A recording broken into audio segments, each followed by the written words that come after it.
Do you want to add fragrance and elegance to your yard? Consider the allure of old garden roses. They bring with them a unique charm, enhancing the visual appeal of any garden. With a history spanning centuries, these roses are celebrated for their strong, sweet fragrance and diverse forms. From the romantic blush of the Cuisse de Nymphe to the vibrant hues of the Gallica, old garden roses have been loved and adored through the ages. These timeless beauties can transform your yard into a fragrant, colorful paradise. Old garden roses are not just a feast for the eyes, but also a delight for the senses. Their beauty is multifaceted, from the visual allure of their blossoms to the sensory pleasure of their aroma. The color palette of these roses is truly diverse, ranging from the soft allure of pastels to the bold impact of deep, rich hues.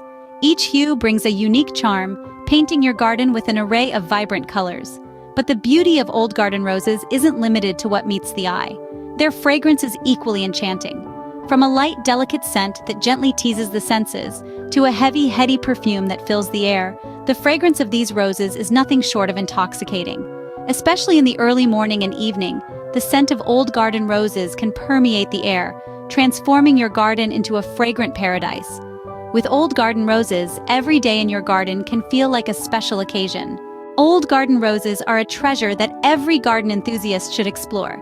Envision the charm and elegance they could add to your outdoor space. Imagine the delightful fragrance wafting through your yard, a gentle reminder of nature's beauty. These roses are more than just plants. They are an expression of timeless grace and beauty. So why not take a step towards creating your own garden paradise with old garden roses?